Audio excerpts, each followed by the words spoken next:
안녕하세요. 저는 서울에 혼자 살고 있는 돌싱 30대 남자입니다. 여러분들에겐 첫사랑의 기억이 어떻게 남아있나요? 다시 생각해도 설레고 아련하고 그리운 기억으로 남아있으신가요?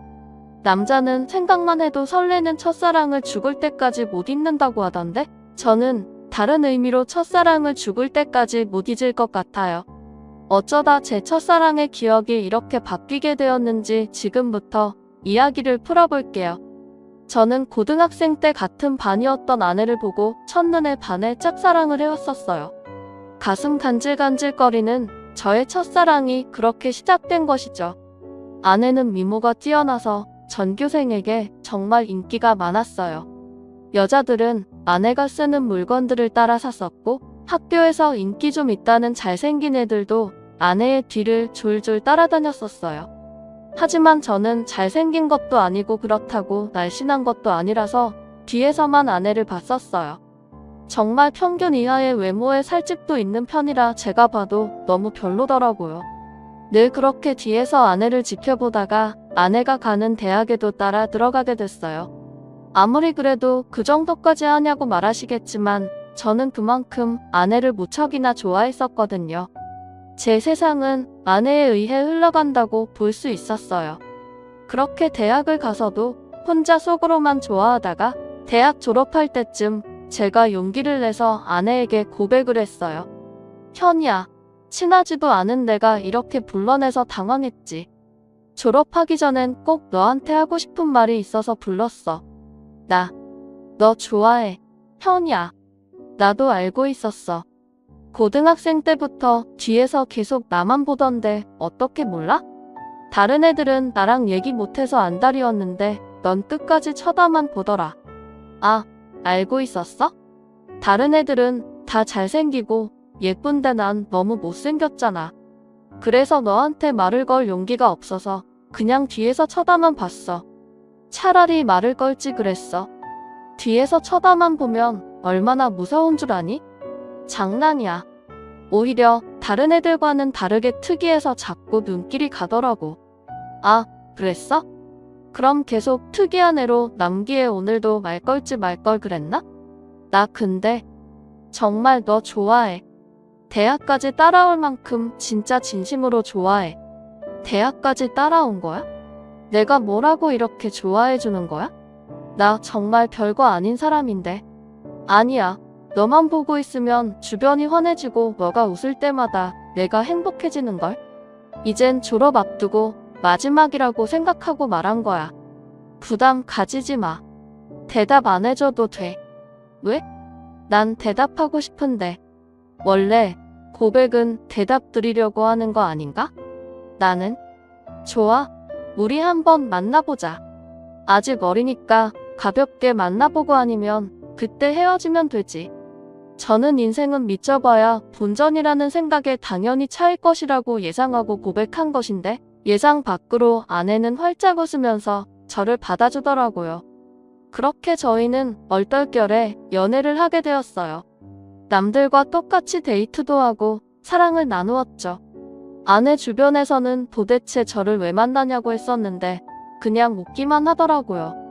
저는 이유가 뭐든 지금 아내와 사귀고 있다는 자체가 행복해서 아무런 상관이 없었어요. 그리고 졸업을 하고 저는 운 좋게 대기업에 취업을 하게 되었어요. 아내도 대기업에 계속 이력서를 넣어보는데 서류 전형은 대부분 합격을 하는데 저보다 자격증이 많이 부족해서 그런지 최종 면접에서 항상 떨어지더라고요. 결국은 대기업은 포기하고 중소기업에 취직을 하게 되었죠. 위로가 전혀 안 되겠지만 그래도 아내에게 취직 축하한다고 맛있는 것도 사주고 아내가 평소 갖고 싶어 했던 지갑도 축하 선물로 사줬습니다. 아내는 저의 응원을 받고 힘을 내서 열심히 회사를 다녔어요.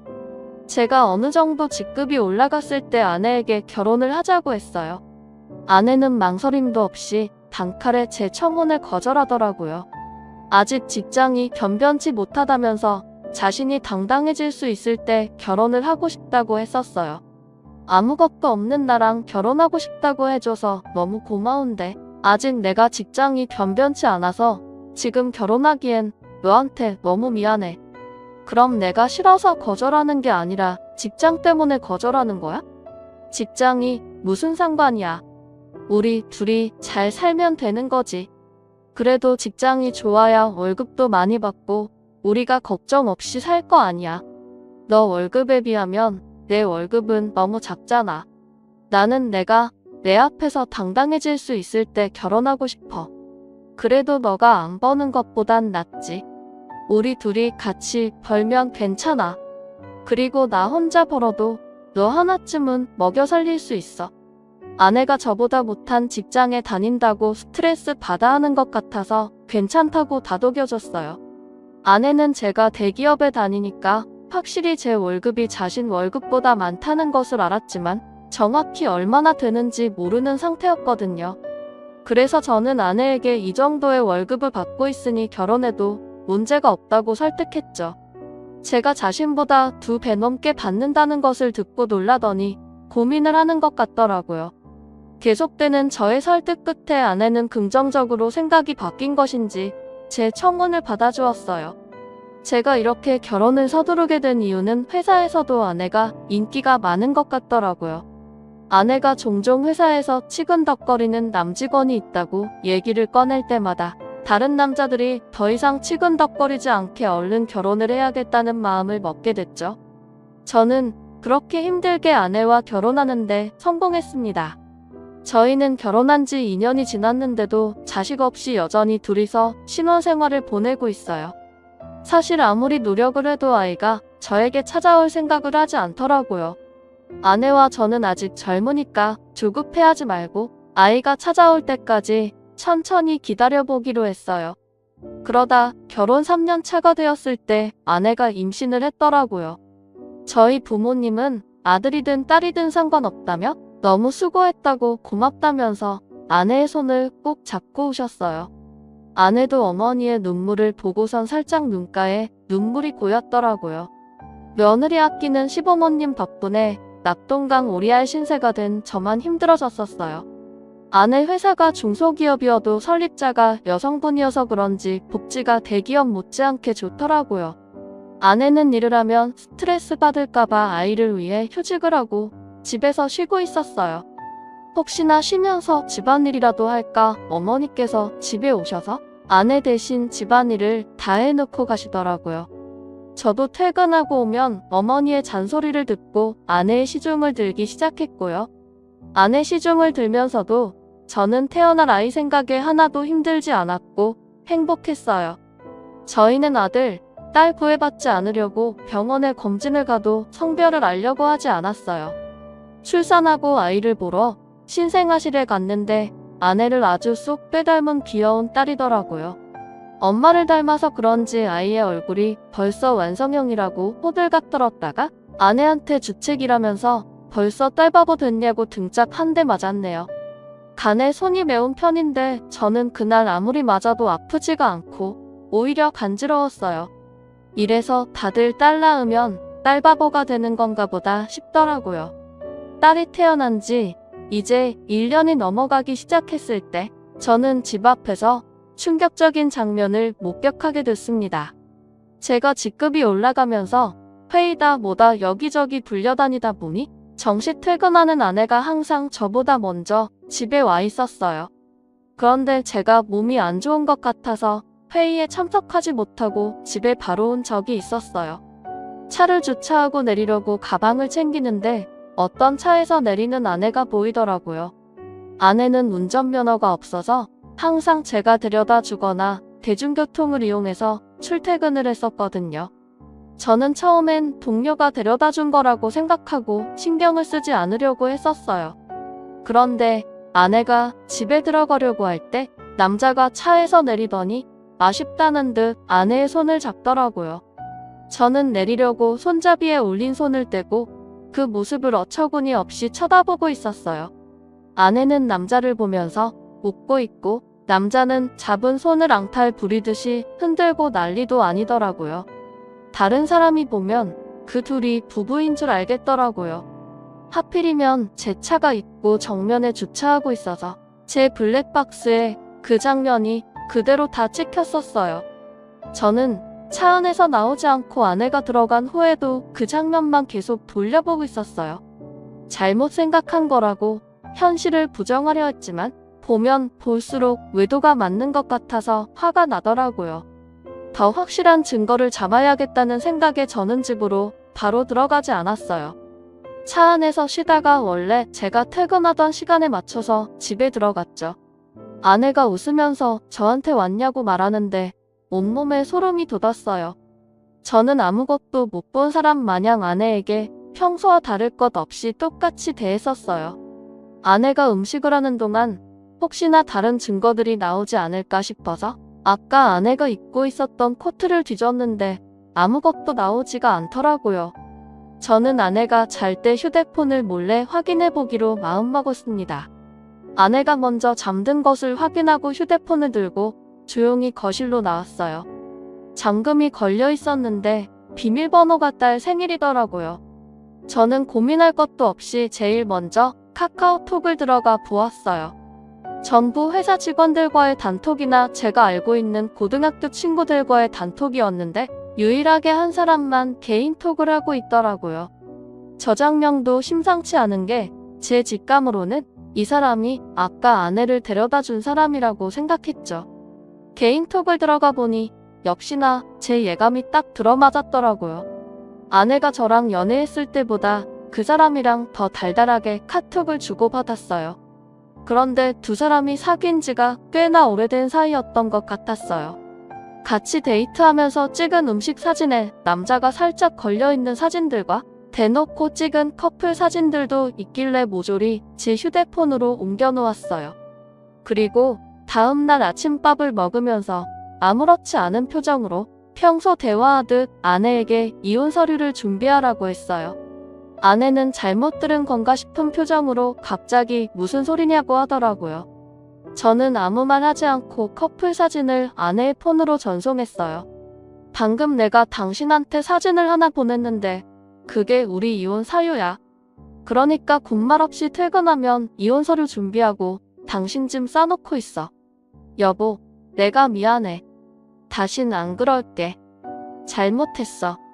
내가 당장 그 남자 정리할게. 우리 딸을 봐서라도 이혼만은 안 돼. 엄마는 아빠 없는 애로 키울 수 없잖아. 안 그래? 그걸 아는 사람이 남편 두고 이렇게 딴 남자를 만나고 있었던 거야? 저번에 친구랑 저녁 먹고 온다고 했던 날도 그 남자랑 먹었더라? 그땐 정말 아무 사이 아니었어. 그날은 둘 다 상사한테 엄청 혼나고 퇴사 고민할 만큼 힘들길래 같이 저녁 먹으면서 하주연하고 헤어진 게 다야. 진짜야. 거짓말 치지 마. 내가 그 전 대화까지 안 봤을 것 같다? 내가 사진만 대충 본 줄 아는 거냐고? 대화 내용까지 다 봤는데 왜 거짓말 치는 거야? 나도 모르겠어. 이렇게 거짓말해서라도 당신 잡고 싶었나 봐. 내가 잘못했어. 나를 욕해도 좋아. 그런데 이혼만은 절대 안 돼. 여보. 그래? 그럼 지금 그놈이랑 당장 헤어져. 그렇지 않으면 난 무슨 짓 할지 몰라. 당신 회사에 불륜 증거 다 뿌리고 이혼할 수도 있어. 아내는 회사에 불륜 사실을 알리겠다고 하니 당장 그 남자에게 전화해서 이별을 통보하더라고요. 그리고 며칠 뒤 아내한테 들은 얘기인데 아내와 헤어지고 그 남자는 이직을 했다더라고요. 어디로 이직했는지는 모르고 남자가 휴대폰 번호를 바꿔버려서 만약에 다시 만나고 싶다고 한들 만날 수 없는 상황이라고 확실히 관계가 끝났다는 것을 말해줬어요. 저는 제가 있는 앞에서 이별을 통보했던 아내라 저 말을 의심조차 하지 않고 믿었던 것 같아요. 조금이라도 의심해보고 제가 직접 알아봤어야 할 내용이었는데 말이에요. 그리고 저희는 다시 예전 신혼 때처럼 관계 회복에 성공했어요. 아내가 미안했는지 그 사건 이후로 제게 과하다시피 너무 잘해주더라고요. 그 행동도 의심해봤어야 했는데 말이에요. 그 사이에 귀여운 딸이 저희에게 한 번 더 찾아왔어요. 이번에도 아내를 쏙 빼닮아 너무 이쁘더라고요. 어쩜 두 딸 모두 좋은 유전자만 받고 태어난 건지 눈에 넣어도 안 아플 지경이었어요. 제가 한동안 딸 보는 재미가 얼마나 쏠쏠했는지 몰라요. 주위 사람들한테 요즘 딸 보는 맛에 산다고 말하고 다닐 정도였어요. 요즘은 아들보다 딸이 더 좋다고 하던데 딸들을 보고 있으니 왜 그런 말을 하는지 알 것 같았어요.